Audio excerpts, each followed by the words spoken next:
woof, woof, woof, woof, woof. Let me try something here. Woof, woof, woof, woof, woof, woof, woof, woof, woof, woof, woof, woof. Okay, still not there.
Star Network is here. Hold no punches! I'm real revolutionary right now. Support this man, Black Media. He makes sure that our stories are told. Thank you for being the voice of Black America, Roland. Stay black. I love y'all. All momentum we have now, we have to keep this going. The video looks phenomenal. See, there's a difference between Black Star Network and Black-owned media and something like CNN. You can't be Black-owned media and be scared. It's time to be smart. Bring your eyeballs home. You dig?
January 15th, 2026, coming up on Roland Unfiltered, streaming live on the Black Star Network. I'm live here in Columbus, Ohio, where I'll be speaking to the Columbus Education Association's annual MLK dinner. Today is MLK's actual birthday.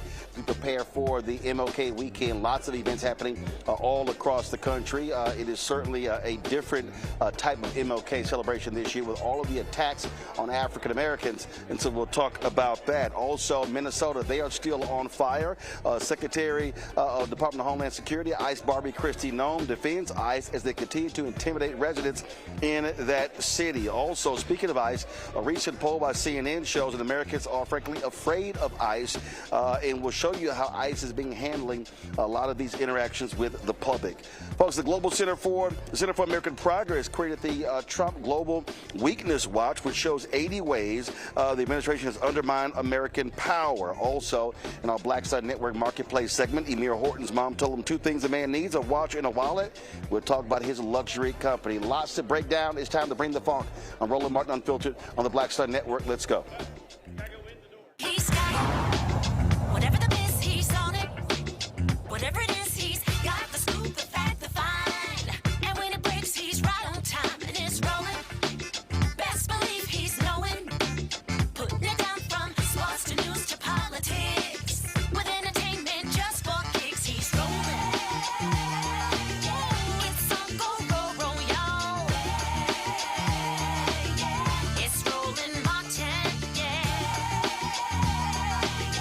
rolling with Roland now. He's funk, he's fresh, he's real, the best, you know he's Roland Martin now.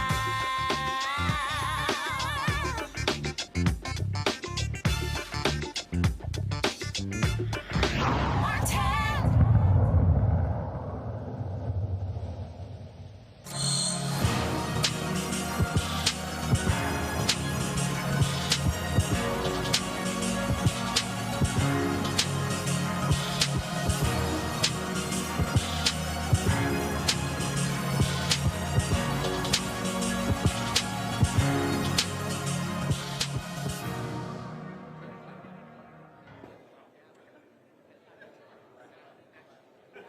Folks, Roland Martin here in Columbus, Ohio, where they'll be having their MLK celebration with the Columbus Education Association. I'll be giving the keynote speech. We are, of course, this is the actual birth date of Reverend Dr. Martin Luther King Jr. Would have turned 97 years old today. And so you look at what's happening this week, but also really today begins the kickoff to various events happening all across the country, celebrating the life and legacy of Dr. King, but also the movement that he played a significant role in. I'll be here tonight. I'll be speaking in Dallas, the city of Dallas's MLK celebration on Saturday night. There's so much to deal with, and one of the things that people often mistake is that on his birthday this weekend, folks talk about, they reflect on who he was and what he did. But what I always am saying is that we must be, if we're talking about what do you focus on, we should be doing what Dr. King would be doing. We are writing now, look at what's happening in this country, attacks on DEI, the attack on the black agenda, on voting rights, when it comes to poverty, but also what ICE is doing, how they are using Gestapo tactics against American citizens. There's no doubt in my mind that Reverend Dr. Martin Luther King Jr. were alive today, he would be not using his birthday, the federal holiday on Monday, as a day off doing charitable works and, those things have been happening. He would be actually protesting. He would be actually nonviolent protests, raising the consciousness of people to the indignities that are taking place from the federal government. And so what we are seeing right now, again, in Minneapolis, with the protests happening there as well, is people are sick and tired of being sick and tired. They're sick and tired of what they're seeing are these heavy-duty tactics used against American citizens. And when you have the federal government, led by ICE Barbie Kristi Noem, literally defending these actions, it goes to show you how shameful this administration is. And so we have been covering these various things, and this is what she actually had to say about Americans and their proof of citizenship. Listen to this. In every situation, we're doing targeted enforcement. If we are on a target and doing an operation, there may be individuals surrounding that criminal that we may be asking who they are and why they're there and having them validate their identity. That's what we've always done, and asking people who they are so that we know who's in those surroundings. And if they are breaking our federal laws, we will detain them as well until we run that process.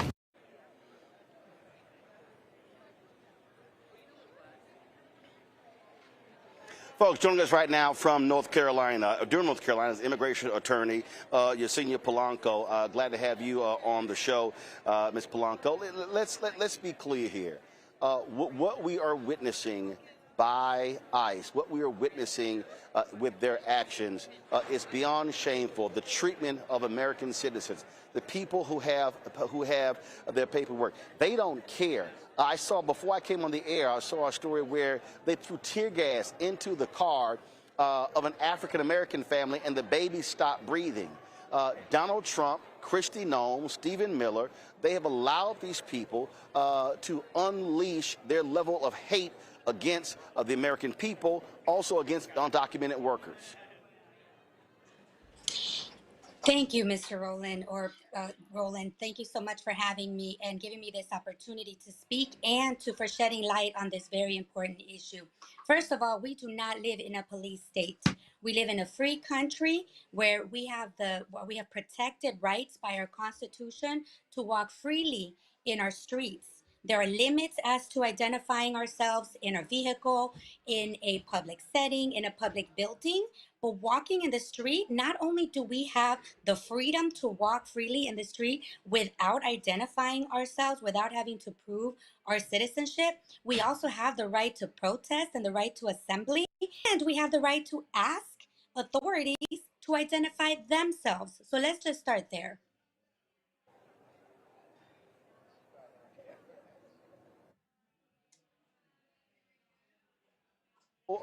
So again, for the people out there who don't know, we've always talked about know your rights. What exact? We actually see live. Can you hear me? Yes, I can. You can hear me, correct? Yes, I can. Okay, so just understand. We have a delay. Okay, so we have a delay. So we just work through that. This is where we are. They are accosting people, making demands of them when it comes to their ID, snatching people out of cars. So let people know what are their actual rights if they are approached by someone from ICE or Border Patrol. Absolutely. First of all, you have the right to remain silent. Our Constitution gives us all the protection and the right to remain silent. You also have the right to ask whether or not you're detained. We have to understand again that we do not live in a police state. We have the right to freely walk around in this country. And unless ICE has a judicial warrant, a warrant to detain or stop or arrest an individual, the individual has the freedom to walk away. So everyone enjoys these freedoms. Everyone enjoys them, whether you're a U.S. citizen or not, whether it doesn't matter the color of your skin or the country that you are from, or whether you are a U.S. citizen by birth or by nationality. What's important is for you to remember that you have the right to remain silent, to not have to identify your citizenship, and to ask whether or not you are detained. If you are detained by any authority, whether it's ICE or a local authority, then you have the right to a lawyer. You have the right for your lawyer to be present if you are going to be questioned further. Anything that you say, if you are detained without the presence of your lawyer, could be used as an impeachment, could be used against you. And for that reason,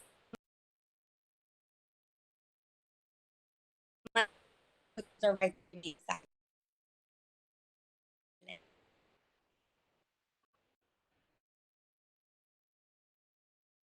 So here's the issue right here. If there's someone, so let's say ICE or Border Patrol approaches someone, and we've seen these videos. Are you from here? I hear your accent. And if that person is a legal resident, what should their response be? Because we are seeing ICE agents and Border Patrol agents literally demand people's IDs or passport on the spot. Can they make those demands? And can they make those demands of people who are here legally? And do we have to hand them our ID and our passport? So glad you asked that question and put it in that immigrant. And we have to make sure that we identify whether the individual is a U.S. citizen, birthright or naturalization, or whether we're talking about someone who is an immigrant who has a green card or temporary protective status. I want all U.S. citizens to know that they do not have to prove their citizenship. U.S. citizens do not have to prove their citizenship. They also don't have to prove their identity unless they are driving and there is reasonable articulate suspicion that they have, that gives the officer a reason to stop a vehicle. So we have to maintain that understanding and protect that right. Some non-U.S. citizens, some immigrants, do have to show proof of their identity and proof of their status, including proof of their lawful permanent residency status or temporary protective status. Those individuals know who they are. And historically, what we've seen in the last year is that they have been able to show proof of their identity. And a lot of individuals have still been detained, even if they have shown proof of their lawful permanent resident status. So we have to make sure that we distinguish a U.S. citizen versus an immigrant, and depending on their status, they know that they have to show proof of their identity and of their status, and they are showing proof of their identity and their status.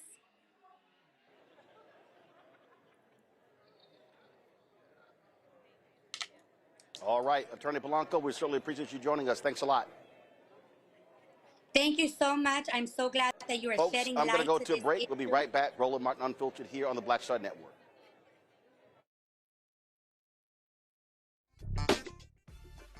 If in this country right now, you have people get up in the morning and the only thing they can think about is how many people they can hurt, and they got the power, that's the time for mourning. For better or worse, what makes America special, it's that legal system that's supposed to protect minorities from the tyranny of the majority. We are at a point of a moral emergency. We must raise a voice of outrage. We must raise a voice of compassion. And we must raise a voice of unity. We are not in a crisis of party versus party. We are in a crisis of civilization, a human rights crisis, and a crisis of democracy itself. And guess what? You've been chosen to make sure that those that would destroy, those that would hate, don't have the final say, and they don't ultimately win. They said the quiet part out loud. Black votes are a threat, so they erased them. After the Supreme Court gutted the Voting Rights Act in 2013, Republican legislatures moved fast. New voter ID laws, polling place shutdowns, purges of black voters from the rolls. Trump's Justice Department didn't stop it, they joined in. In 2018, his DOJ backed Ohio's voter purge system, a scheme that disproportionately erased black voters. Their goal, erase black votes and political power. Yeah, that happened. These are the kinds of stories that we cover every day on Roland Martin Unfiltered. Subscribe on YouTube and download the Black Star Network app.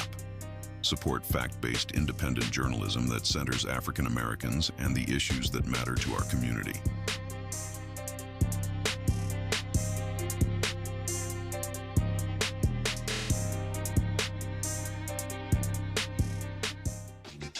My name is Bill Duke, and you're watching Roland Martin Unfiltered.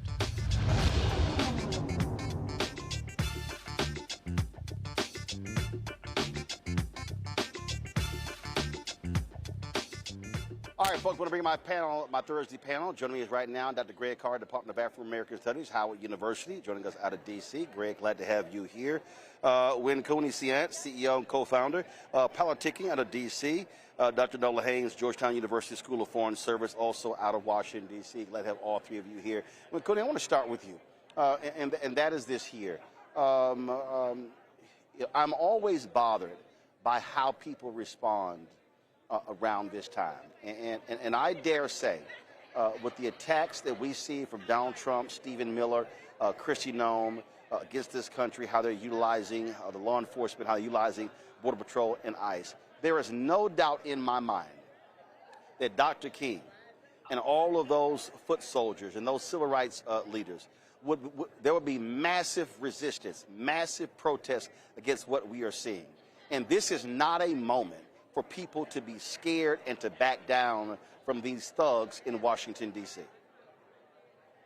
Martin Luther King said, our lives begin to end the day we become silent about the things that matter. And I think that's exactly what we're positioned to do here today, Roland, is talk about the issues, the things that we're seeing in Minnesota and throughout our nation, frankly, are discouraging and disparaging to people of color all over this nation. And so as we are threatened by, being thrust back into the 1960s and even prior to that, I think it's really, really important that we remember those words of Dr. King and continue to take the streets to protest and have to stand up for our rights. It's a shame that we have to continue to do so in 2026, but that's exactly what we have to do to honor Martin Luther King's 96th birthday.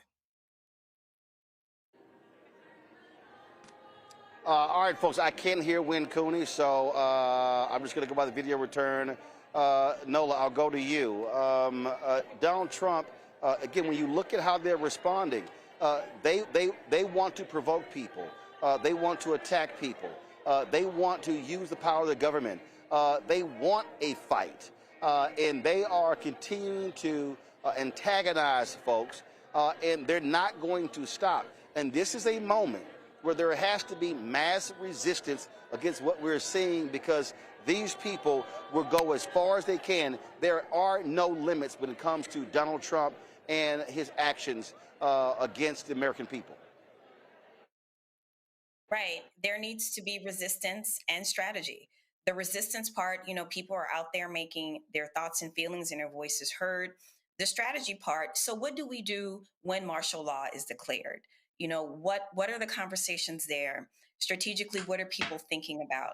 And, I want to say this one thing about fear, and this is actually something that Dr. King talked about. Fear is actually quite necessary. It can be a very strong motivator, but you have to want to be able to move beyond that fear. So I know that there are tons of people out there, they are looking at all of this footage and they're like, you know what? I don't know if I want to be out there on the streets because I don't want to die. And honestly, I cannot blame anyone for that, right? However, as we have said, since all of this has started, being outside is not the only way to get involved, but you got to do something. This is everyone on deck right now. We cannot afford for people to stay home the way that they did in 2024. Hey, Donald, we've already heard Donald Trump say that he wants to vote the Insurrection Act, and that is what their goal is. And last year, when I was talking to various activists, that was their concern. They want to do this. They want to invoke that act. That's what we're seeing. You're absolutely right, Roland. Certainly, we know that feckless white nationalist Judge Brett Kavanaugh, part of the MAGA 6 on the Supreme Court, wrote separately in his concurrence to the 6-3 decision in Trump versus United States a few weeks ago to do exactly that, to open up that vein. While the court said you could not use they were going to uphold the injunction against using the National Guard in Washington State and California and in Illinois, at least until the issue is resolved on the merits. Beer Kavanaugh wrote separately to underscore and support, and with a little bit more than a wink, but almost like a green light, support the idea of the Insurrection Act. And of course, now you see there was a professor at Harvard who he cited favorably, who is saying that this expansive power under Article 2 of the Constitution allows the president to do exactly that. Let's just say that he enacts the Insurrection Act, that it survives legal challenge, and they put the military troops in the street. Fine. I agree with what Dr. Haynes has said. Nola has said there are many ways to fight. And I think in the spirit of Martin King, the most potent weapon we have is not the protest, it's not the demonstration, although those things are very potent. It is the selective buying. It is withdrawing the economic power. I don't do service projects on Martin Luther King's birthday because I pay taxes. And rather than paint a school building or pick up trash, my question, I think, Dr. King's question would be, where is my tax money that should have paid for the garbage pickup and for the school painting?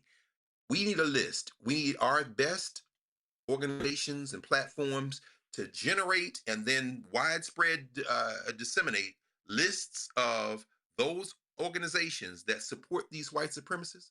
And we need to break their economic backs. I know it's going to be painful because I know y'all love Amazon and Jeff Bezos gave $200,000 to the Easter egg roll. I know you all love Google and you love Meta and all those who've given millions to help build this funky ballroom or to support this 250th birthday anniversary. But let's be very clear. When we break their economic backs, we will begin to win. We learned that lesson from Martin King in 1955 and 56 in Montgomery, Alabama. When Cooney, yesterday we had a faith leader from Minneapolis on, and on January 23rd, they're doing that. I'm here at the Columbus Education Association. The teachers union in Minneapolis has set out, made it clear to their teachers, you have to make a decision. Which side are you going to be on? And so this is the thing that people have to understand. The economic withdrawal. What did Dr. King say on April 3rd, 1968? He said, we must redistribute the pain. I need people to understand that. Okay, everybody on this day, we love to go back and we love to play the mountaintop part of the sermon, but if you go back and listen to the full 43-minute and 16-second sermon, you will hear he laid out, he name checked companies we must boycott. What people need to understand, what we are seeing out of Washington, D.C., point blank, are absolute thugs. They have no care about the Constitution. They do not care about civil rights. All they care about is making more money, and you have to hit them in the pocketbook. And so I'm going to be really watching to see what happens on January 23rd to see how this thing commences, because at the end of the day, they are not going to stop. You're absolutely right. And all the panelists are absolutely right. Economic destruction is the only way to bring white America to its knees, quite frankly. And the Black church has been stumbling as of late. But the one thing that I could say that they're doing right is by making sure that people are paying attention to this economic boycott. In fact, just last month, Jamal Bryant was honored at the root for that, for the Target boycotts and buy-ins. And although he wasn't the single-handed person that put that boycott together, he was hailed as the leader to that charge. And I think we need to continue to follow the pattern of boycotting these organizations to ensure that these monies are not only not going to support white supremacy, but we can recircle them and recycle them into our Black communities. The Black community is the community where the dollar stays in the least. And in order to truly be able to combat white supremacy, we need to be able to fund our own movements, our own education systems. And the only way to do that is to bring back the Black dollar into the Black community. Well, I think also what's happening here, and we see what happens when it begins to build. We are seeing through the polling, Nola, what happens when, frankly, white folks wake up. And what you're seeing people who are stunned, shocked with what happened to Renee Good. Black people, look, we know that history. And this is a moment of reckoning for white Americans. This is a moment of reckoning for the people who were on the fence, who didn't vote, the people, some of them who did vote for Donald Trump, for those independents as well, for the people who said, oh, I don't like the things that he says, but I support the policies. Well, guess what? This is one of the policies that they actually voted for. And now if they have second thoughts, we see his collapsing numbers among Gen Z voters, among millennial voters, among Latino voters. The only way to change is for these people to make them pay at the ballot box. So two things. Hit them economically and make them pay at the ballot box in these elections. Absolutely. And this is a playbook out of every tyrant, out of every dictator ever, right? What you want to do is you want to keep the people uninformed. You want to keep them ignorant. You want to keep them starved. You want to oppress the people as much as possible. But here's what's interesting and also kind of hopeful about being in this country is we never really had a history of regime change, right? As far as we know, we've had some raggedy version of democracy, right? And it got strengthened in the 60s, but we've had some form of Republican democracy that's existed, right? So that I bring that up to say that it's not going to be that easy for Americans just to sit down and shut up, right? While I could care less about that 30% or 28% of MAGA. MAGA is going to be MAGA. Again, it's about the folks who stayed at home. And like you said, it's about those independents who are seeing what's happening. But here's what I noticed today, and this is how they're going to counter the economy. Watch out for this. I noticed how inexpensive gas is. They are going to use that as a marker for the economy, and they're going to bang it home over and over and over, and it's going to resonate with the same sort of people who did the wrong thing in 2024. So that onus is on the Dems and on their messaging. You know what? As I look at history, Greg, and when I listen to people say, "Oh my God, this is the worst president ever," first of all, that tells me people don't have a full understanding of American history. Because if you go to Woodrow Wilson, if you go to Andrew Jackson, if you go to Andrew Johnson, and you go to some other people as well to understand this, but I do believe it's important to look at Andrew Johnson, to look at how he wanted to destroy post-Reconstruction, how he wanted to reinstitute white supremacy. But also, it's important that president who Trump always praises, the one who ignored a Supreme Court order when it came to Native Americans and the Trail of Tears. And so we need to understand there is precedent for the type of thuggish behavior, a completely ignoring of the rule of law that we are witnessing from the thug-in-chief Donald Trump. Absolutely, there is. You name-checked Wilson. You name-checked Andrew Johnson. There have been some magnificent racists. And I would include, and I think, as you've talked about before, would include as well, every president of the United States until Abraham Lincoln, because they were all human traffickers, or they were presidents at a time when we were human trafficked. So the idea that Donald Trump could be called the worst president in American history is an exquisite display of historical amnesia, learned stupidity. Washington, Madison, Jefferson, James Monroe, Zachary Taylor, you name them all the way down, Millard Fillmore, James Knox Polk, all of them presidents of a slave regime were worse than Donald Trump. Now, that having been said, Donald Trump wants to drag us back not to the 20th century, but to the 19th. He would prefer nothing more than for us to be back into captivity, perhaps even direct captivity, obviously. But the answer to it, I think, is, and I agree with you, Nola, there's some hope here. The historian Heather Cox Richardson gives the metaphor of the pendulum. Every time you've seen in this criminal enterprise the pendulum swing in one direction, it swings with equal force in the other direction.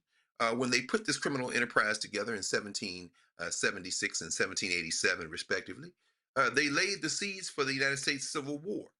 And hundreds of thousands of people died in the Civil War, and African people fought their way out of captivity.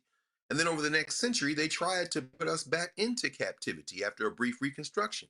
So what did? We swung that pendulum the other way and put a floor under every human being who would ever walk in the country in the civil rights movement of the 1950s and 60s. And then they clawed their way for 60 years trying to swing the pendulum in the other direction. And they finally caught the car in the elections of 2016 and 2024. And now the pendulum gets to swing the other way. Now, here's the difference between this time, the 1960s, the 1860s. Here's the difference. Oh, baby Stephen Miller, my little friend, the demographics have changed. The United States of America of 2026 looks a whole lot more like the rest of the world, you little white supremacist cretin. And as your little worldview collapses, this is your dying bleat. Because when the pendulum swings back the other way this time, it's going to have a few white people with it. It's going to have the African people with it, the indigenous, the Latinos, including the indigenous Latinos who were here before any of us as well, the Asians. And when we fix it this time, it ain't never going back. It's time to put our foots on the neck of white supremacy and snap its increasingly brittle spine once and for all. There's where the hope lies. Just know that these pendulums swing, and now it's going to swing back in the other direction, perhaps forever. Folks, going to go to a quick break. We come back. We're going to talk about how Donald Trump not only is attacking American citizens, how he doesn't give a damn about our European allies. We'll talk about how his thuggish behavior is being displayed on the international stage. You're watching Roland Martin Unfiltered on the Black Star Network, live here in Columbus, Ohio, for the Columbus Education Association's annual MLK Gala. I'm the keynote speaker. Don't forget, you want to support our work, join our Bring the Funk fan club. Your dollars make it possible for us to do the work that we do all across this country, broadcasting across the country, bringing you the kind of stories that you're not going to see elsewhere. If you want to support our work via Cash App, use the Stripe QR code. You see it right here. You can also use that for credit cards as well. You want to write a check or money order, make it payable to Roland Martin Unfiltered. P.O. Box 57196, Washington, D.C. 20037-0196. PayPal is R Martin Unfiltered, Venmo RM Unfiltered, Zelle, Roland at RolandSMartin.com, Roland at RolandMartinUnfiltered.com. We'll be right back. This week on The Other Side of Change. Book bans, anti-intellectualism, and Trump's continued war on wisdom. This is a coordinated backlash to progress. At the end of the day, conservatives realized that they couldn't win a debate on facts. They started using our language against us, right? Remember when we were all woke and the woke movement and all that kind of stuff? Now everything is anti-woke, right? When we were talking about including diversity, equity, inclusion, and higher education, now it's anti-DEI. All this are efforts to suppress the truth because truth empowers people. You're watching The Other Side of Change only on the Black Star Network. Hey everybody, I'm T.D. Jakes, and I want to encourage you to watch Roland Martin Unfiltered. It'll blow your mind.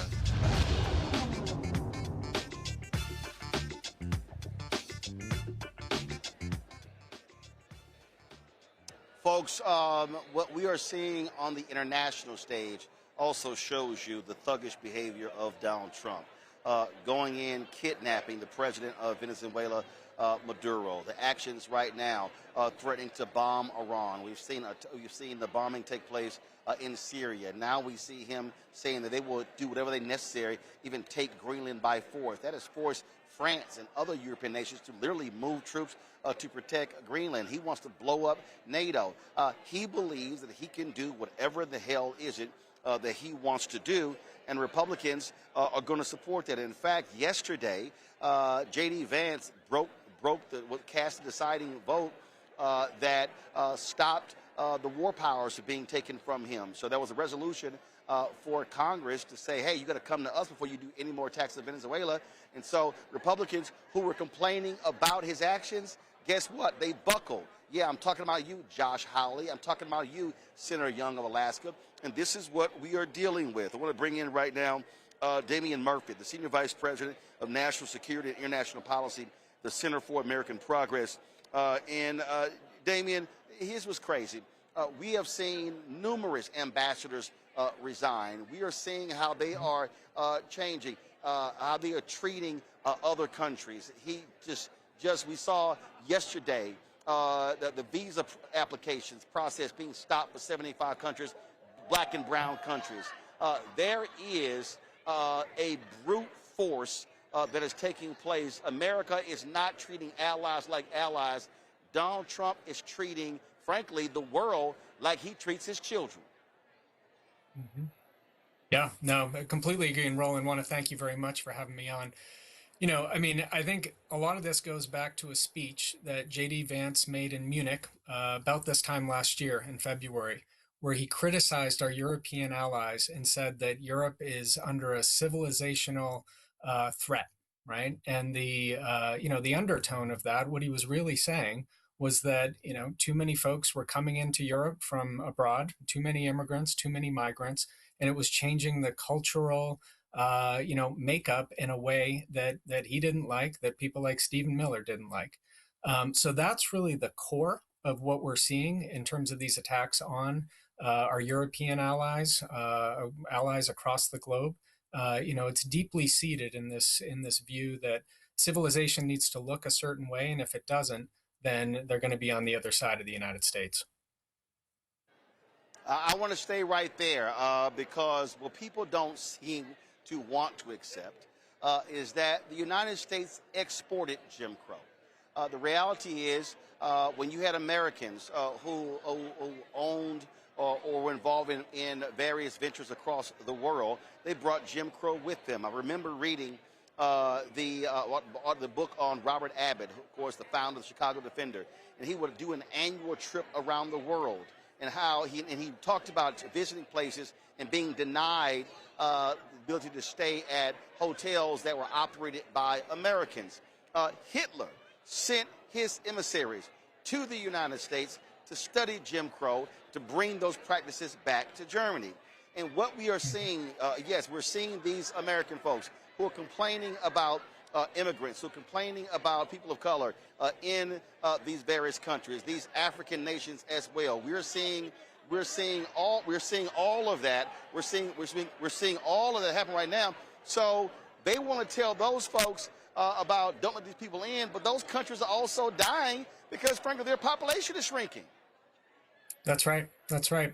Well, and I mean, we're seeing this in a really, really organized way, right? So, someone like a Stephen Miller, a Steve Bannon, a J.D. Vance sees real inspiration in people like Prime Minister Orban in Hungary, who has done some of the most terrible stuff with respect to immigrants and, promoting this version of white Christian nationalism.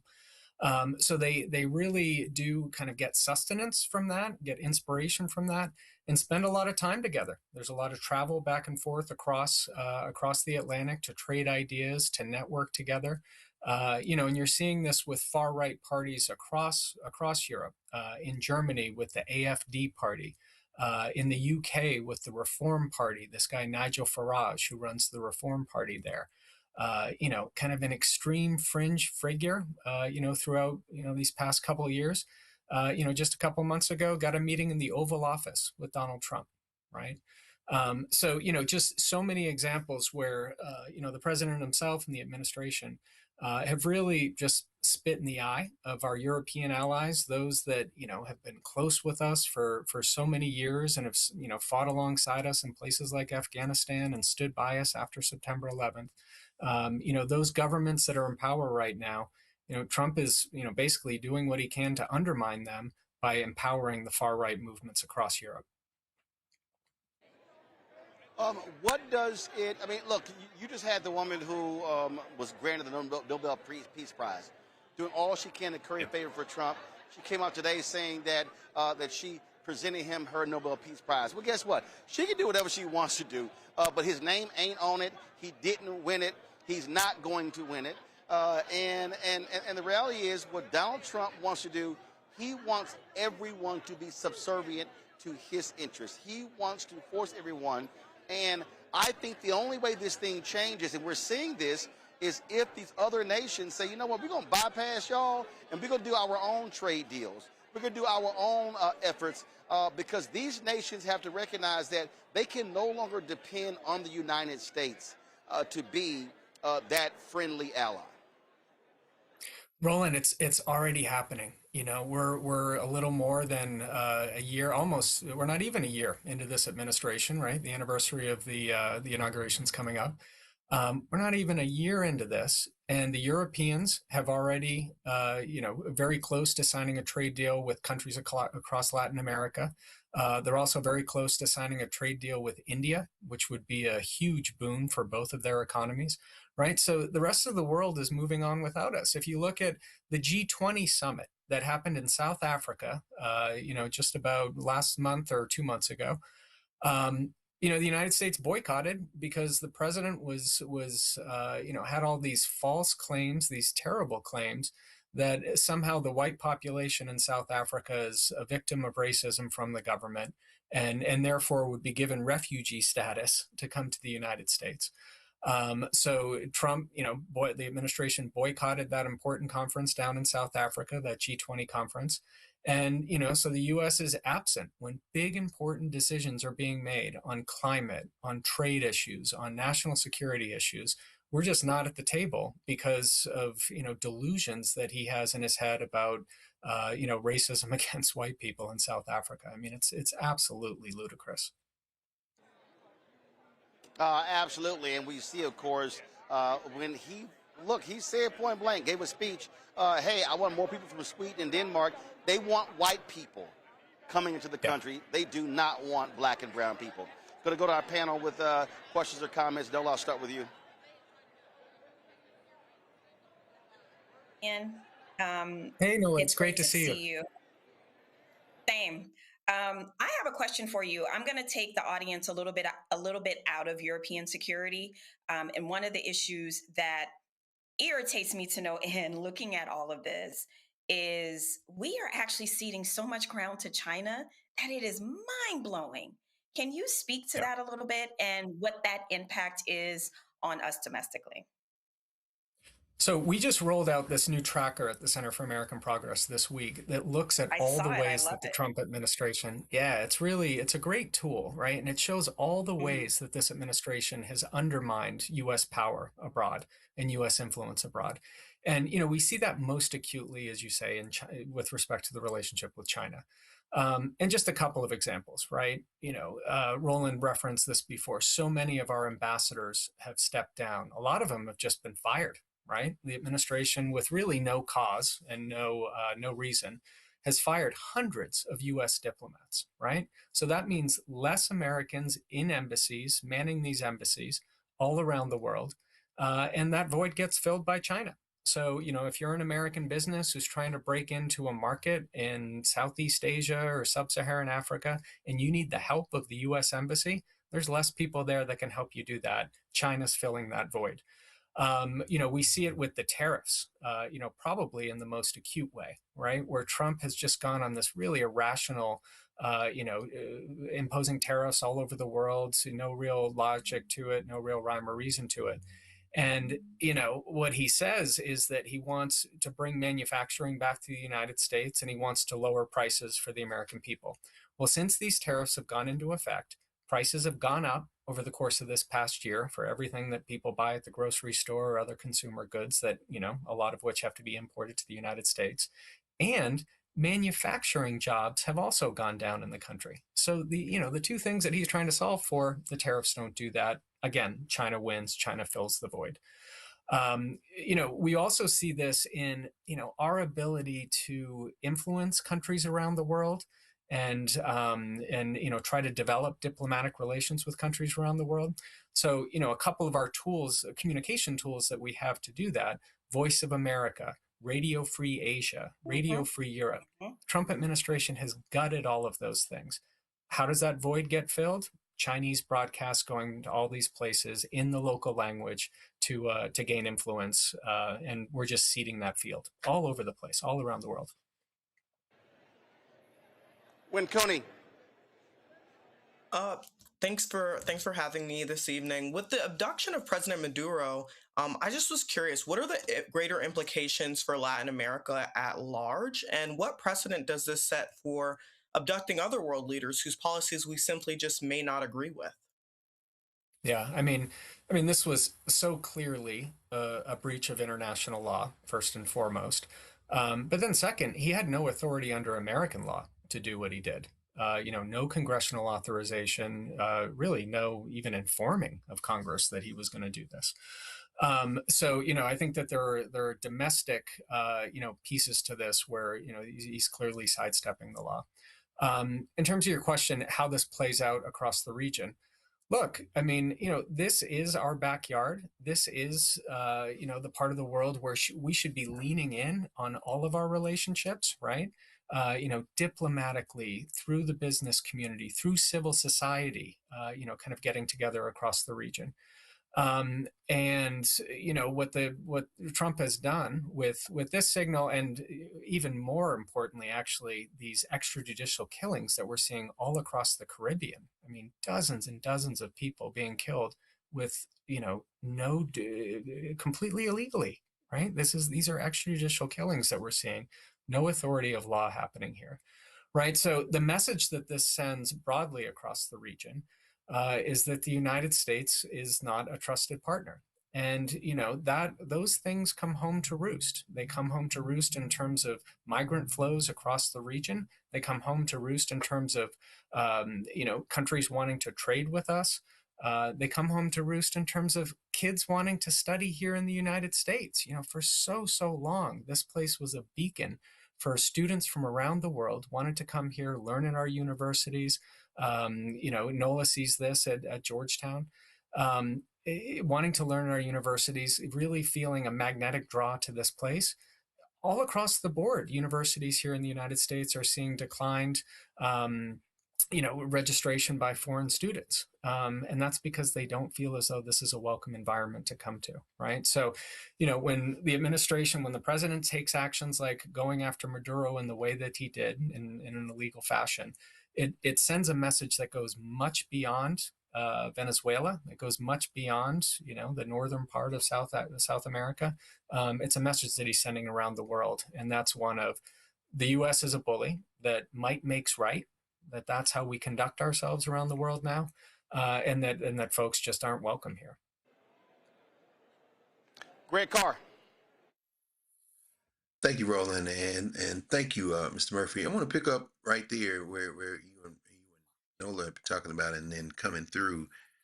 Whether it be J.D. Vance in Berlin or Senator Eric Schmidt here in D.C. With an exquisitely white supremacist rant about who belongs in America and who doesn't, which I thought was just pure comedy. Could you say a few words on where you see this going in terms of the potential for ultimately a collapse of this ideology of global white supremacy, which probably got on track 400 or 500 years ago? Are we at an inflection point as the world? I was reading Edward Luce in the Financial Times the other day. He had an op-ed, How to De-risk from America. And pursuant to what you said, he's saying, South Korea and Germany and Australia and Poland and Canada, maybe debates now about whether they should go nuclear. He said if Venezuela was nuclear, Nicolas Maduro would be in Caracas and not Brooklyn. The whole concept of the BRICS common currency unit, the whole idea of creating these places to go around the SWIFT process so they can actually deal with this. You talked about the bilateral agreements and Mercosur agreement with the EU. Are we looking at a moment when the inevitable balance of power in the world, whether you look at demographics, whether you look at powers being able to evade the United States, are we looking at that inevitable moment when the ideology of global white supremacy might have reached its breaking point? And maybe we're looking at the beginning of a renegotiated world system. What do you think about that? I mean, we're certainly starting to see indications, like I mentioned before, the Mercosur agreement, other agreements where countries are, starting to hedge their bets. And I think that part of this goes back to, Trump's first term, right? Where, so many of us that, deal in the foreign policy community, deal with, foreign interlocutors, friends from abroad. A lot of the conversation during Trump's first term was this was all just a car crash, right? This was all just a terrible accident. And don't worry, we're going to right ourselves as a country. And, countries around the world said, okay, well, it seemed like, this guy had a lot of popular support and, he did pretty well in the elections, but we'll buy what you're selling. And that was kind of the message when the Biden administration came in. Now, when we've had conversations with those people, it's a, fool me once, shame on me, fool me once, shame on you, fool me twice, shame on me. They're not buying it anymore. And, even if, or when we come back into power, Democrats come back into power, it's going to be a much, much harder conversation with countries around the world, right? I mean, Trump has really changed the face of who we are. And change the character of who we are, I think, in so many pockets around the world.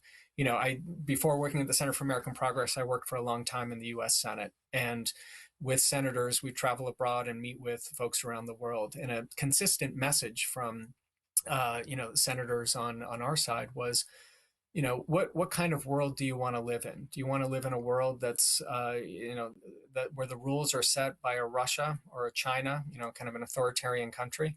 Or do you want to live in a world where, the United States is playing a leadership role and, recognizing all the flaws that we have as a country and all the mistakes that we make? Countries more often than not would say, we want to be aligned with the United States. What we've seen with Trump over this past year is that the United States, in terms of how it's conducted foreign policy and domestic policy, see Minnesota and see all the repression that we're seeing across the country, that he's making us more like Russia and more like China. And the world sees that, the numbers for the United States, support for the United States, the polling shows. And that is not a good thing. Are way, way down. No, it's not. It's not good for us. It's not a good thing at all. Damien, we appreciate it. Thank you so very much. Folks, Thanks, Roland. we're about to start the program here. Brittany Noble is going to be hosting the second half of the show, but we're going to be live from here when I speak here in Columbus, Ohio. So look forward to that. So going to go to a break. We'll be right back. Roland Martin Unfiltered right here on the Black Star Network on today, I'd love to. Thank the you 97th birthday, Reverend Dr. Martin Luther King Jr.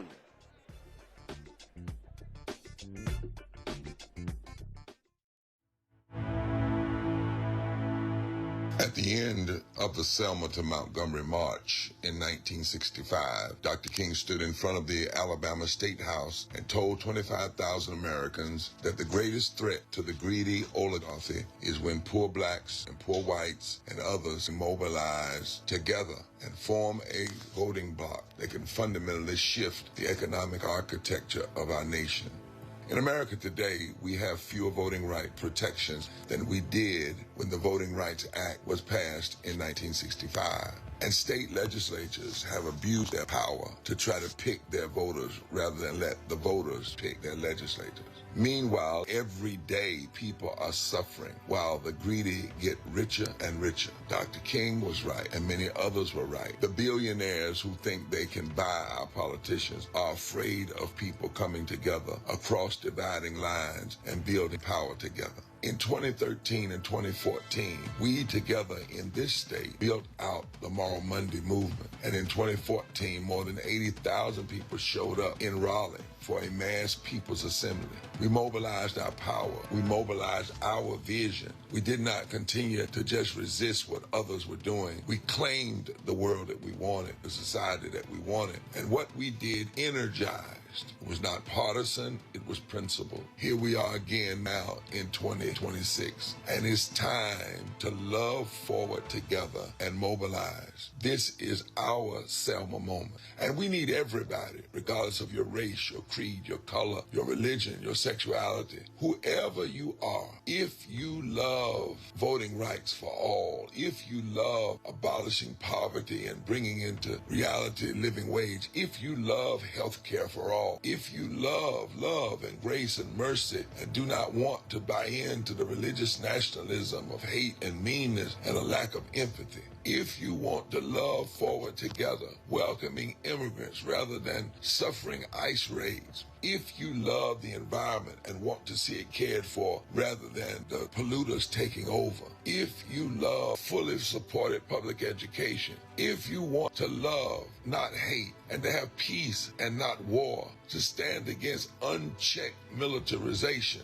and the militarization of our cities, then it is time to come together and mobilize our power and our passion for justice. Then we now are in a moment where we must move from resistance to loving forward and mobilizing our power. So, from February 11th through the 14th, North Carolinians are going to be walking and marching and caravanning from Wilson to Raleigh. And on Saturday, February 14th, Valentine's Day, we will hold a massive People's Assembly for a moral agenda in Raleigh, North Carolina, saying it is time to love forward together. We are marching from a district that MAGA extremists, because of a call from President Trump, decided to gerrymander the 1st Congressional District, take it away from the people. And we are inviting all defenders of democracy and champions of the common good to meet us in Raleigh on February 14th to reclaim a moral agenda, an agenda for going forward, to pursue the society and the democracy that we want, not only for ourselves, but for our children's children. For somebody's been hurting our people, and it's gone on far too long, and we won't be quiet anymore. We will love forward together.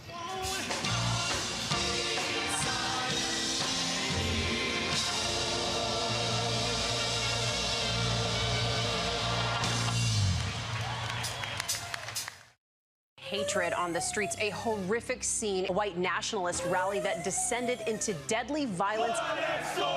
You will not be White people are losing their damn minds. As an angry pro-Trump mob storms the U.S. Capitol, we've seen shootings. We're about to see the rise of what I call white minority resistance. We have seen white folks in this country who simply cannot tolerate black folks voting. I think what we're seeing is the inevitable result of violent denial. This is part of American history. Every time that people of color have made progress, whether real or symbolic, there has been what Carol Anderson at Emory University calls white rage as a backlash. This is the rise of the Proud Boys and the Boogaloo Boys. America, there's going to be more of this. Here's all the Proud Boys, guys. This country is getting increasingly racist in its behaviors and its attitudes because of the fear of white people. The fear that they're taking our jobs, they're taking our resources, they're taking our women. This is white fear.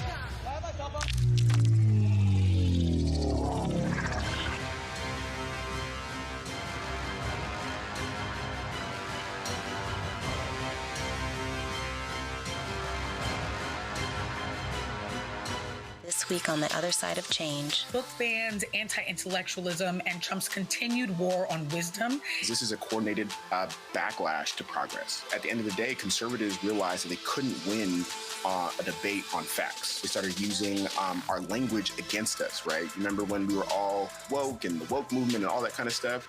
Now everything is anti-woke, right? When we were talking about including diversity, equity, inclusion, higher education, now it's anti-DEI. All this are efforts to suppress the truth because truth empowers people. You're watching The Other Side of Change, only on the Black Star Network. I'm Ryan Wilson, CEO and co-founder of The Gathering Spot, and you're watching Roland Martin Unfiltered on the Black Star Network.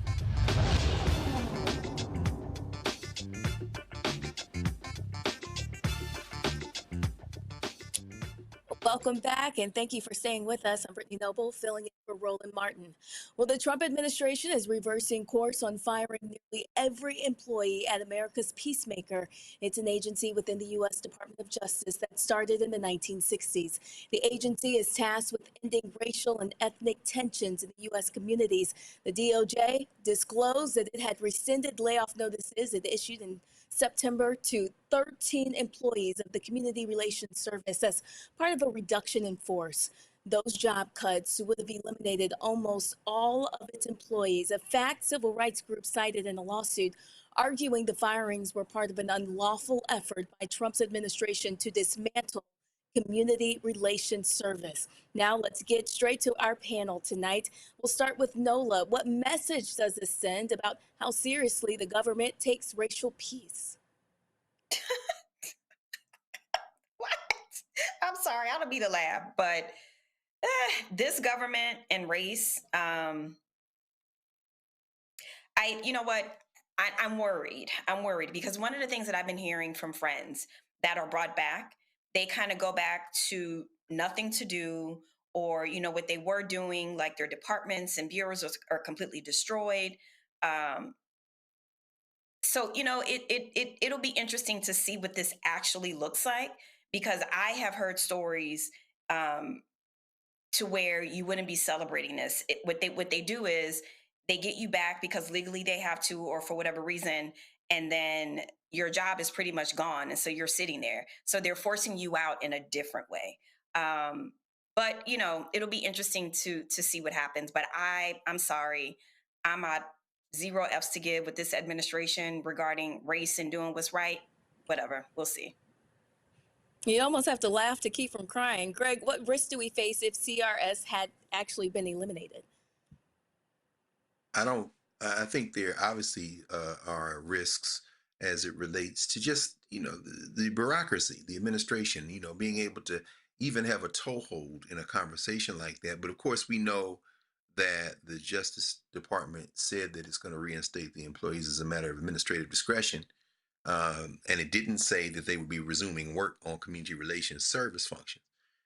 Behind this is it's a particularly nasty little man, a nasty little piece of work named Russell Vogt, who, in addition to being a religious zealot, seems to think that because he has mastered the minutiae of bureaucracy, that he of course subscribes to the whole expansive Article 2 powers of the president, seems to think that even if Congress encumbers funds or votes for and gives funds for administrative functions, that the President of the United States can do whatever the hell he wants. I'm saying that as a backdrop to this. I think what we're faced with now is a crisis that has to be confronted in the federal legislature, in the Congress. Even as we see, I talked to Benny Thompson earlier this morning. It was interviewing Congressman Thompson, who sits, of course, in Homeland Security. And he said he was going into a meeting this morning where they're going to talk about ICE and DHS and in the appropriation bills that are being passed now, whether or not you can chop out money that's being channeled to them. Well, we know Hakeem Jeffries and Chuck Schumer and them haven't had the courage to say you need to defund them.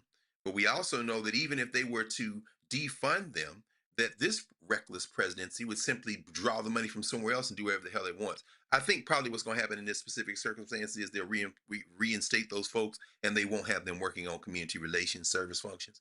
And then they're going to go back to court. So we'll have to see what happens. Winkuni, what should we watch for next? I think we really need to pay attention to what Dr. Carr said. I think what's next is seeing if CRS is actually going to be reinstated, but further, what the actual occupation of those in CRS is actually going to be. We know that a bipartisan appropriation package recently moved through Congress to appropriate $20 million to the Community Relations Service.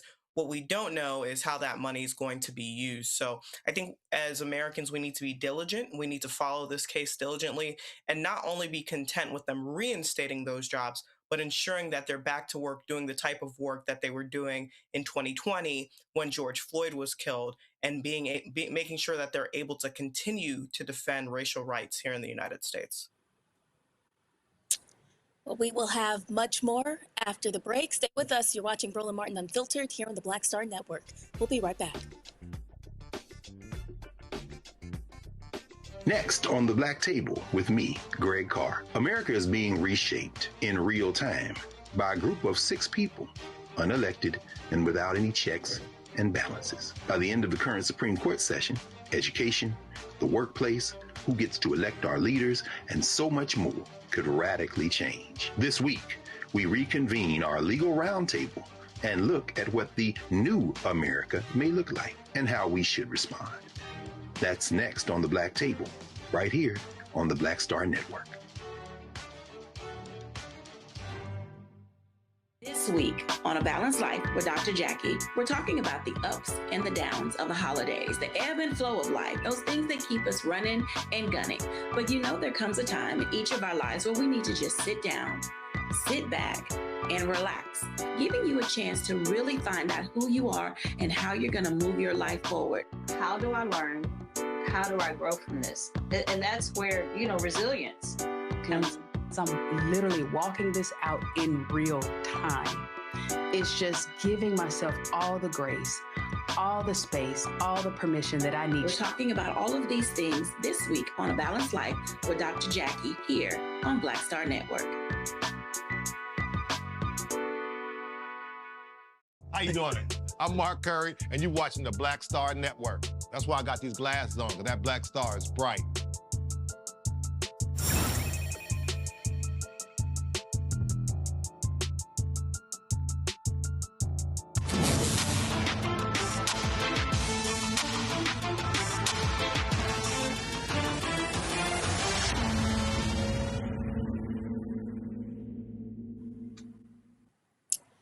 Well, in Wednesday's committee hearing, Congresswoman Jasmine Crockett dismantles the conspiracy theories surrounding January 6th and puts the facts on the record.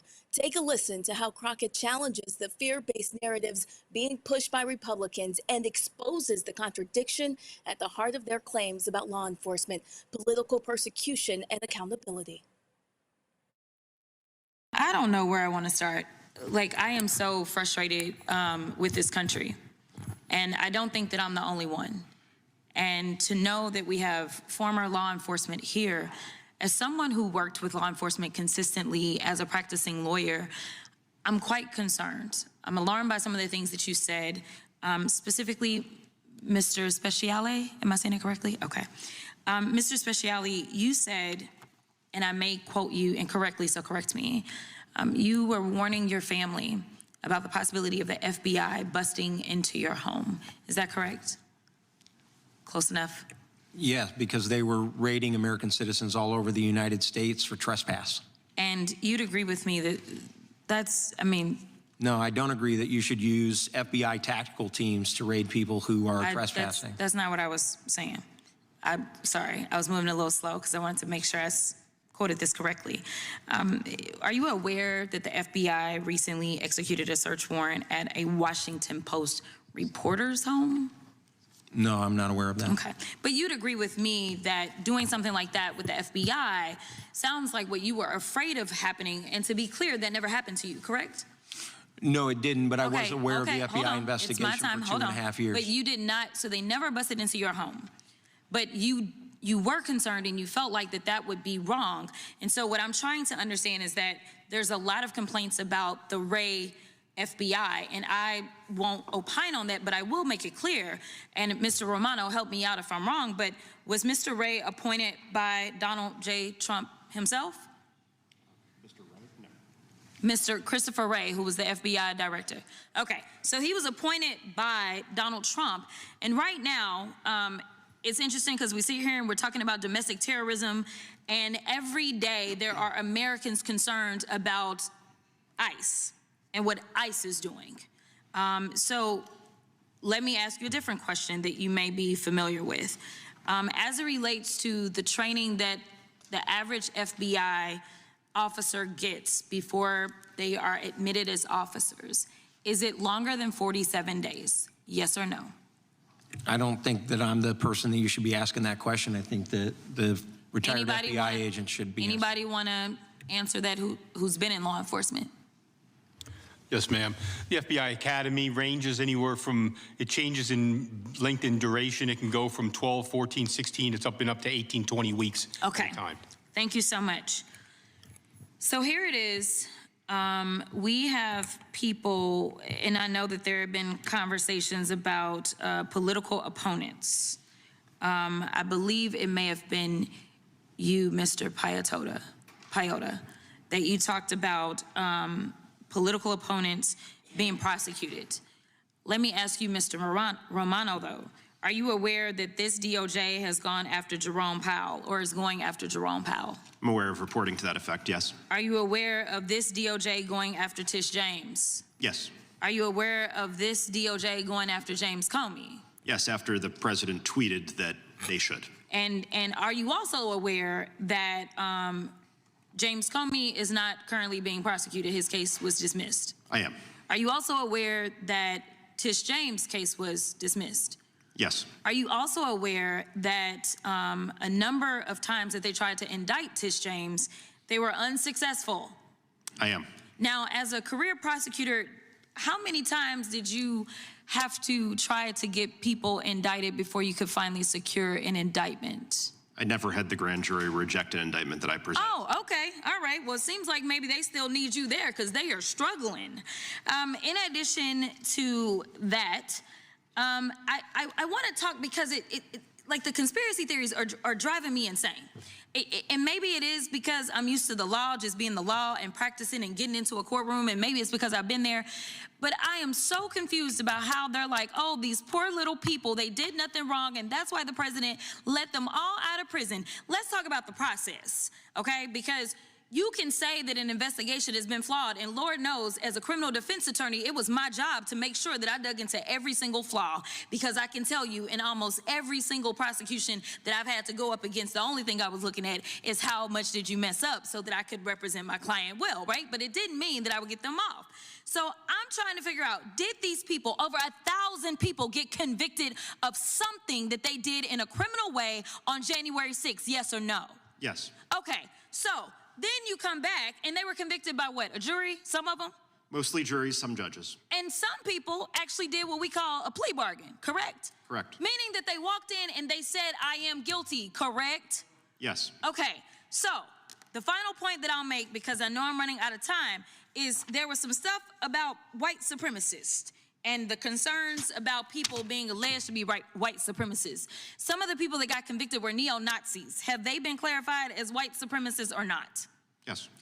Some of the people were Proud Boys. Have they been declared as white supremacists or not? I believe so. Okay, and then the Confederate flag, has that sometimes been associated with white supremacist groups? I would certainly say it was during the Civil War and since. Okay, and then there's this sign, I'm not gonna do it, but it looks like the OK sign with the hand gesture. Has that been associated with white supremacy? Yes. Okay, and as one of the prosecutors that prosecuted some of these cases, did you not have defendants that you felt like may have been white supremacists based on the investigations? Yes, in some cases we had evidence explicitly of it. Thank you so much. I'll yield. Greg, we will start with you. What are your thoughts about what the Congresswoman just said? Well, Congresswoman Crockett, with her characteristic laser-like precision, was able to, again, just show the contradictions. But I have to say that the white nationalists in MAGA and the white nationalists who support them and love them don't care about fact, don't care about logic. They have one goal and one goal only, and that is to advance their ideology. That's why listening to Damian Murphy talk is very important to stress that J.D. Vance, a nasty little white supremacist, speaking in Germany to his blood ideological kin, Steve Bannon doing the same thing, Eric Schmidt, a nasty piece of work, senator out of Missouri with an open white supremacist bleat right here in Washington, D.C. at this conservative conference. They are all trained on one thing and one thing only: the advancement of their narrow view of humanity wrapped in the white race. So Jasmine Crockett can expose, and not only Congresswoman Crockett, but anyone can expose all of this as many times as they want.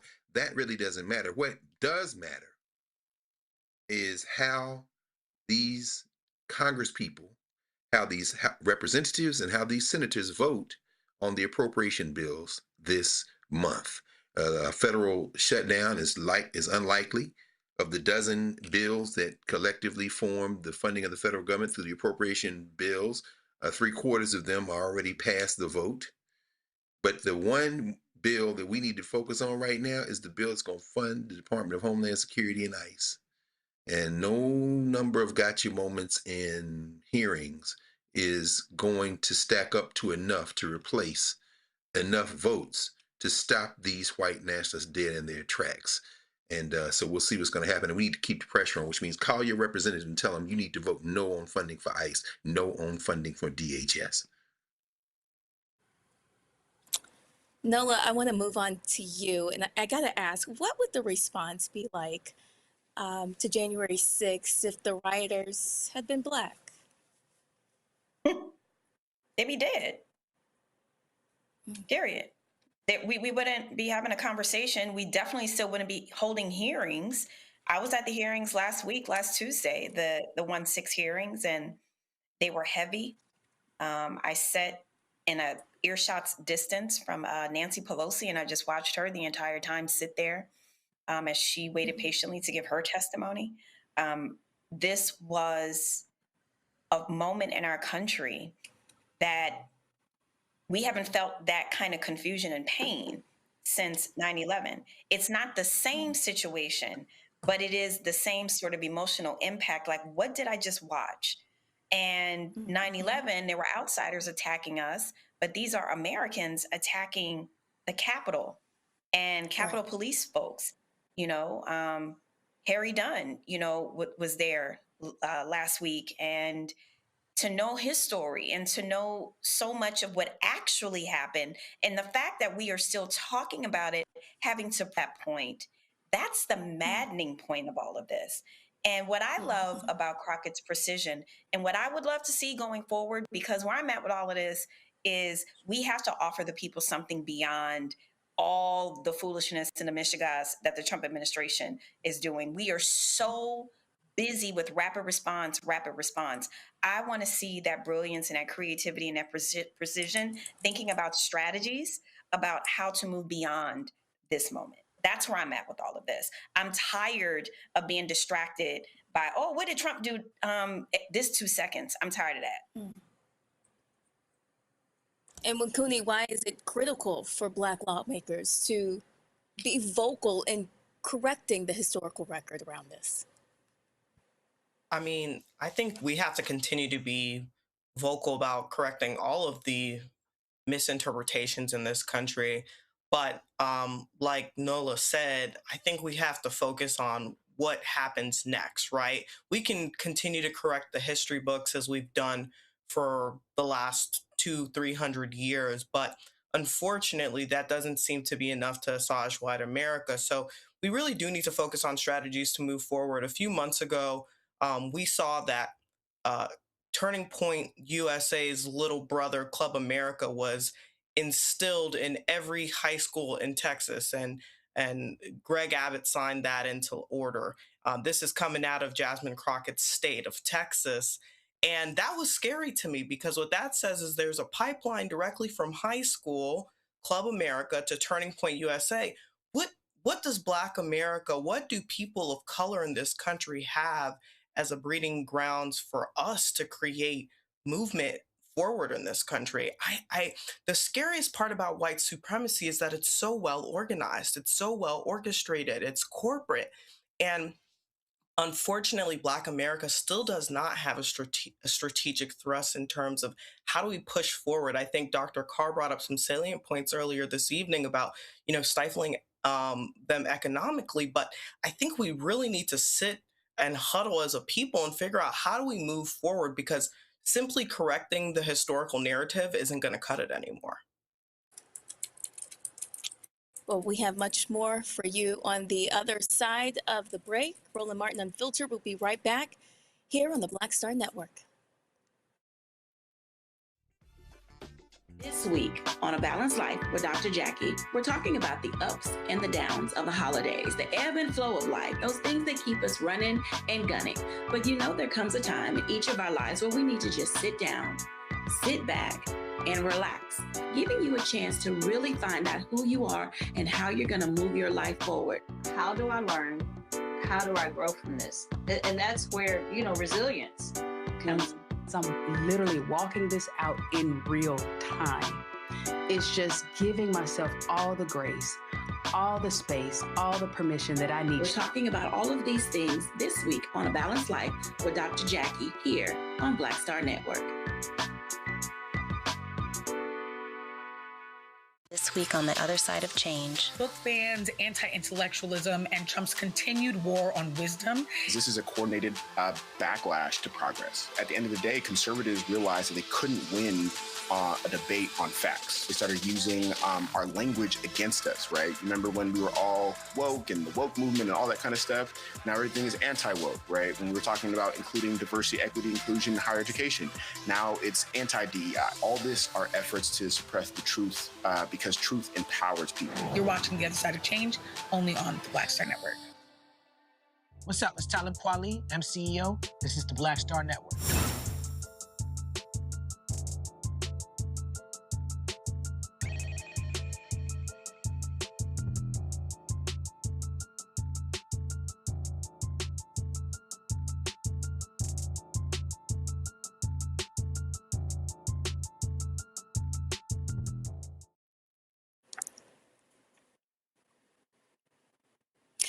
Well, several career prosecutors inside the Justice Department Civil Rights Division are walking out, and it's over the lack of accountability following the deadly ICE shooting. 6 senior prosecutors in the Civil Rights Division announced their exit on Monday after being told there would be no civil rights investigation until the fatal shooting of Renee Good by federal immigration agent Jonathan Ross. Prosecutors offered to drop all of their work to help investigate the Minneapolis shooting, but the Department of Justice said no.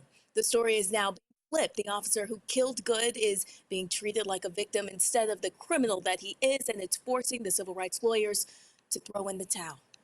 Also, a federal judge in Minnesota halts Trump's attack on the state. On Wednesday, U.S. District Judge Laura Provenzino blocked the Trump administration from withholding $80 million in funds from Minnesota's food stamp program. Now, the court order prevents the United States Department of Agriculture from placing the funds on hold pending the lawsuit. Minnesota officials say the funding freeze will was political retaliation against Democratic leaders. Let's bring in our panel again to discuss some of these news headlines. Winkuni, we'll begin with you. What stands out to you about these stories? What stands out to me is that there's no sense of normalcy in this country. Unfortunately, I think we have been living in the twilight zone for quite some time, certainly since President Trump has been inaugurated. And between the DOJ max exodus and what's going on in Minnesota, I think it's clear that we're in a state of peril here in the United States. And we really, quite frankly, have no business in interfering in other people's countries while our country is in a state of ruin. Greg, what are your thoughts? Yeah, I agree. I agree wholeheartedly. You know, this with the six that have resigned in Minnesota, of course, the big name there, Joseph Thompson, second in command in the office, who was leading this large-scale fraud inquiry that began in the Biden administration. This hollowing out of justice now, we're talking about, heard numbers discussed that have pushed over 3,000 total resignations or firings since Bozo and his crew came back in last January. Pam Bondi is indefensible. She's a joke as a lawyer, a joke as an administrator. And I think that, again, just going back to what Damian Murphy was talking about, the United States of America is unilaterally abandoning any notion of being the leader in terms of the modern world system. And I don't think that's necessarily a bad thing. I don't have a dog in that fight. Bozo and his crew, about half his cabinet is going to Davos next week. I don't think they're going there because they think they're in a strong position. I think they're going there because I think they realize that their position is very precarious. Now, finally, the challenge we have, I think, as Black people, is exactly what we just heard.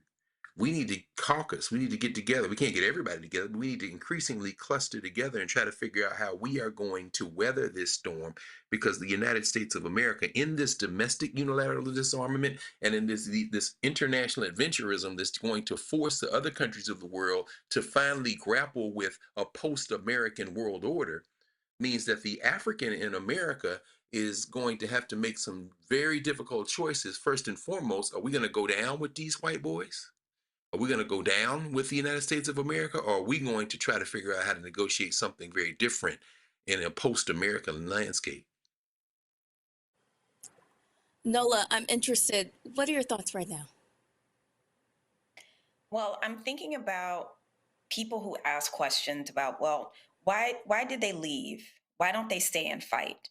And this kind of goes to my earlier point about when the administration first started getting rid of people ad hoc and then bringing people back because, people actually are needed to do the work, in as much as they get hard-ons about AI. We're not quite there yet, right?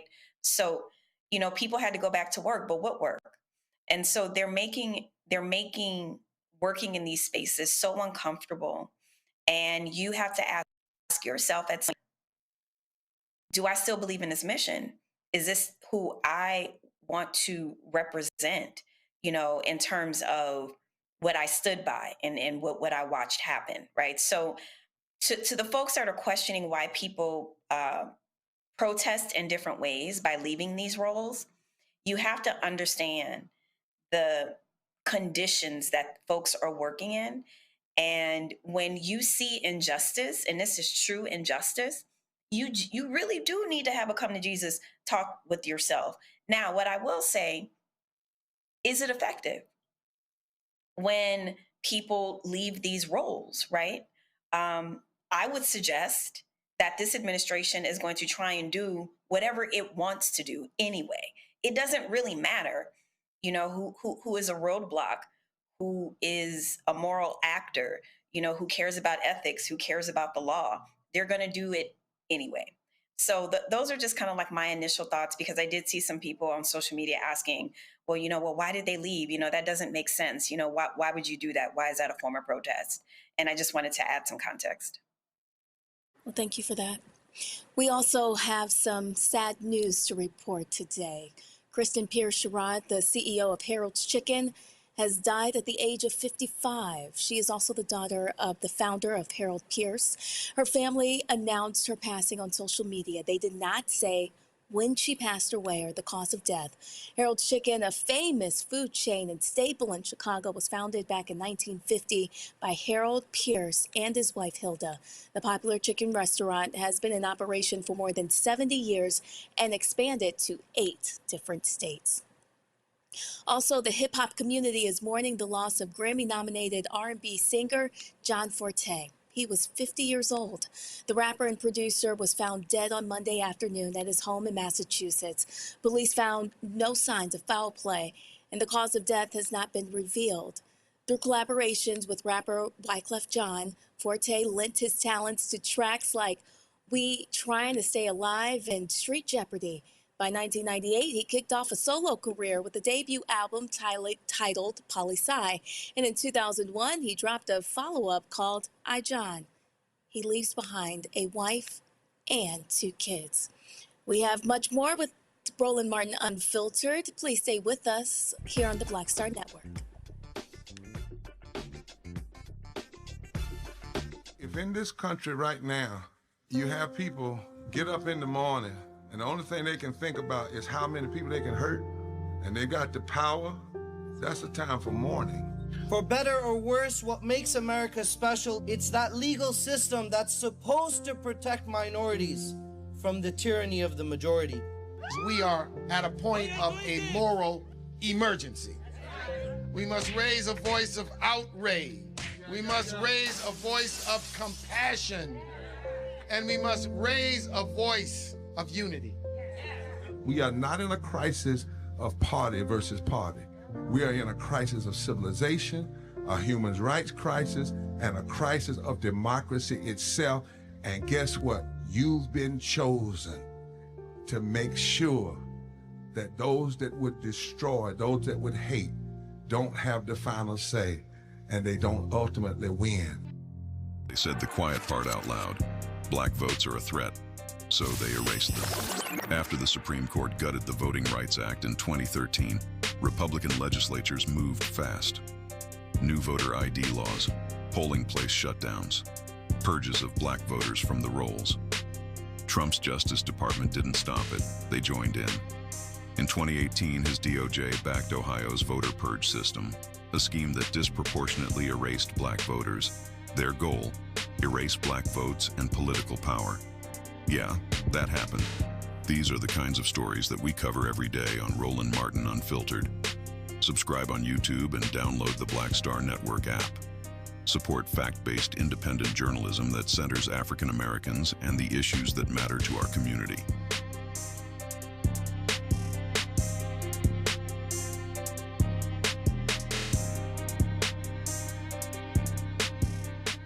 On next, A Balanced Life with me, Dr. Jackie, a relationship that we have to have. We're often afraid of it and don't like to talk about it. That's right, we're talking about our relationship with money.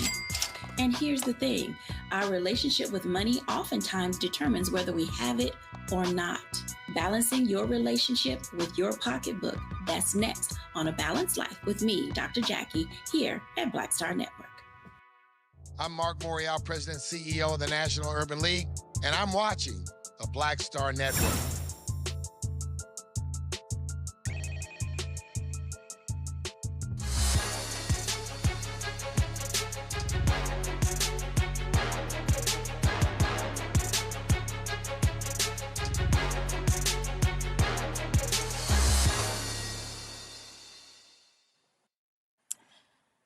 Well, growing up, Amir Horton's mother told him a man should always have 2 things, a wallet and a watch. Well, these days, he's filling his wallet with the sales from his luxury watches. Eartha by Amir. Amir joins us from Atlanta to talk about his beautiful timepieces. Thank you so much for joining us. Thank you for having me. It's such an honor. Thank you so much. Well, tell us, as I understand, you are the youngest Black founder and CEO of Luxury Watches. Tell us more about how you got started. Rumor has it, yes. So I have always had a passion for timepieces since I was a teenager. Like you said, my mother, she gave me my first watch. She just walked in the house and she said, two things a man should always have are a wallet and a watch. And so it stuck with me ever since, to the point where I was wearing so many timepieces growing up. I had this dream of one day having my own collection, but it wasn't in the form of having my own brand. It was in the form of collaborating with an established watch company, because my background before diving in entrepreneurship was in television. And so initially the dream was, I'm gonna become famous for working in TV, and I'm gonna pursue an Emir Horton collection with the watch brand. And I moved to Los Angeles to pursue that career in television right after college, and was homeless for about 4 months. Despite working for one of the largest media companies in the world, I wasn't making enough money, and I wasn't stable financially or in housing. And so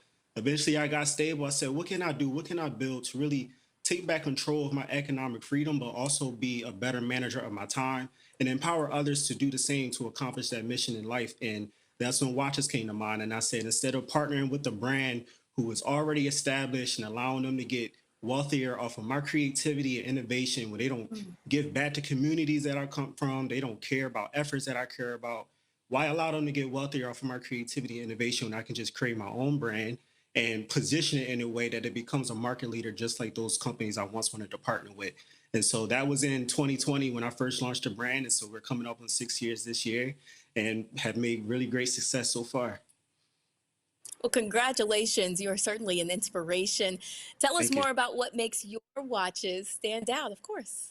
Yeah, so I would say one of the biggest things that our customers appreciate about our timepieces in comparison to the others is the versatility of it. They appreciate that they can wear it across any occasion, and that's what we really pride ourselves on, is being able to add a touch of luxury to any attire for any occasion and don't have to break the bank in order to do that. When I was coming up, that was one of the first things that I took notice of. Was I'm like, I like these timepieces, but I can't wear it everywhere that I go. And if I do find a timepiece that I could find, that I could wear for any occasion or with any attire, I had to spend hundreds and thousands of dollars to be able to do that. And so our customers really love that they can wear this for no matter where they're going. And so our products are unisex. We don't have men and women. Instead, we have dawn and dusk. And so if you're looking for a timepiece during the evening where you're going out to dinner, those will fall under our dusk tone colors. And then during the day, if you want to hit a brunch with your friends, we got something under the dawn collection as well.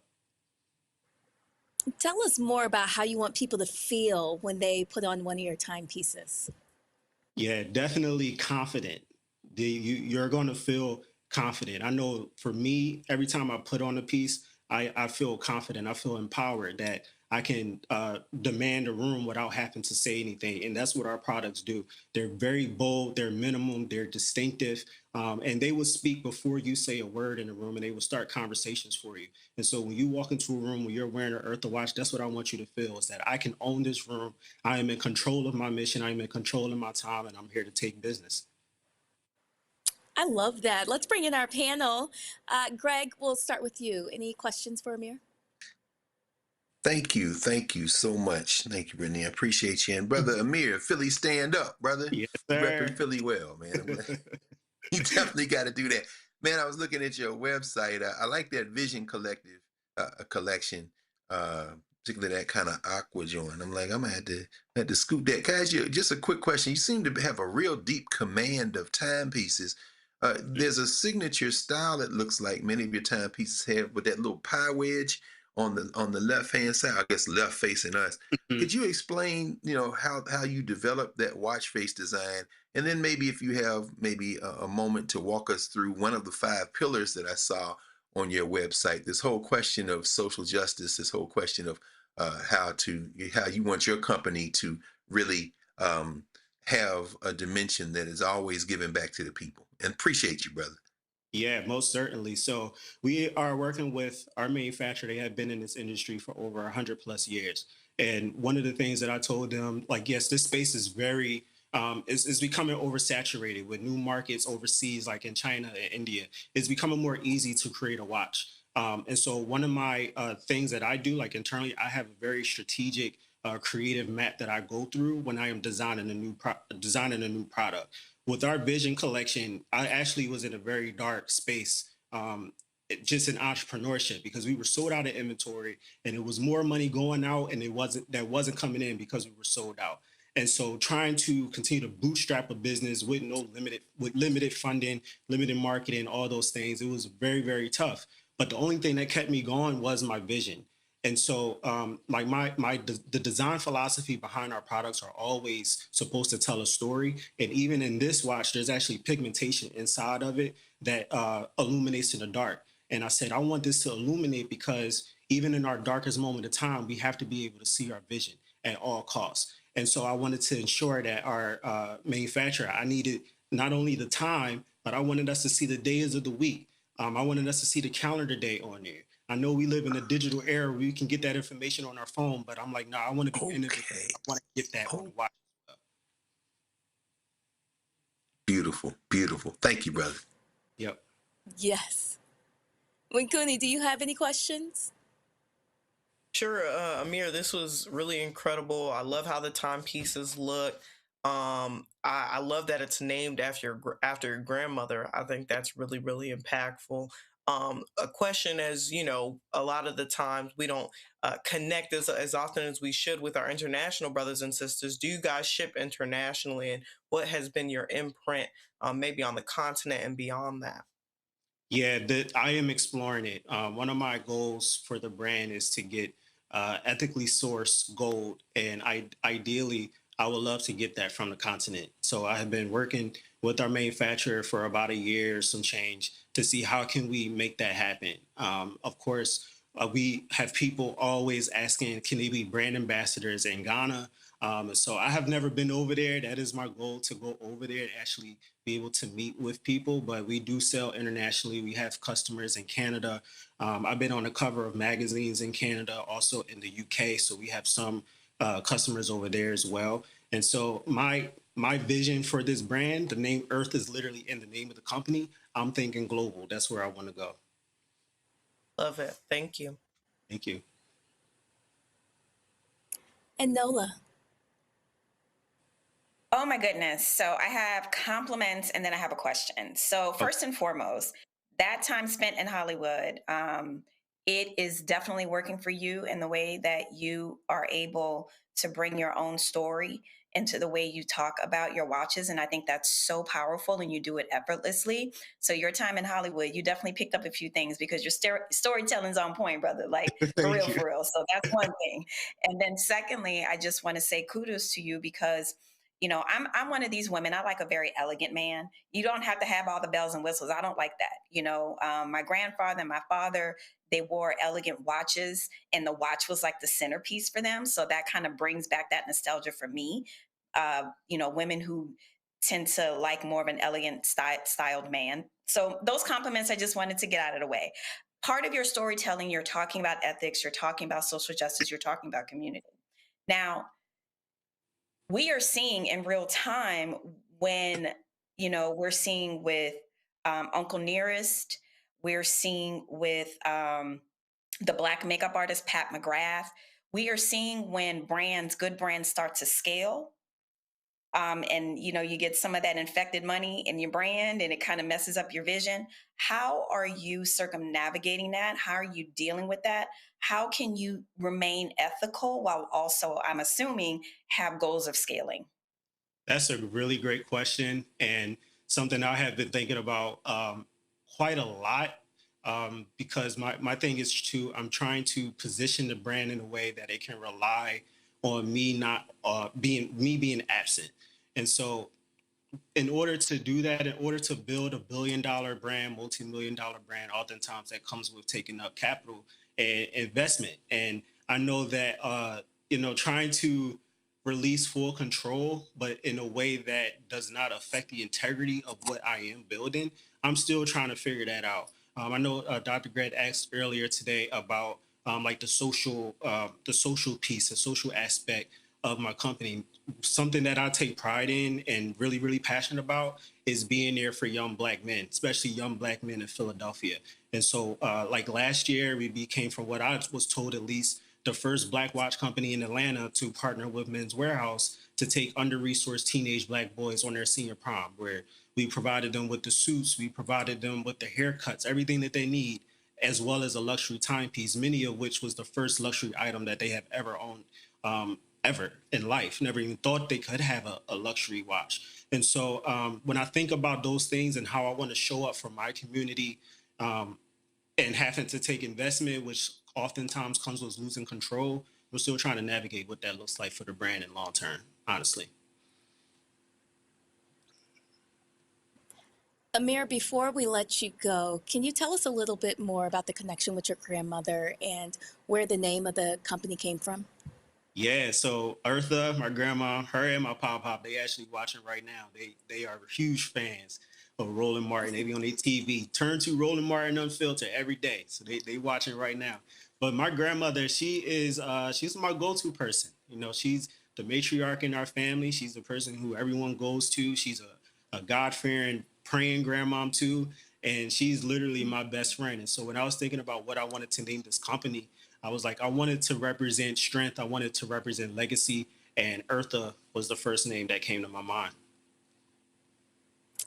Wow. Well, I know that they are watching you right now, and I know that they are so proud.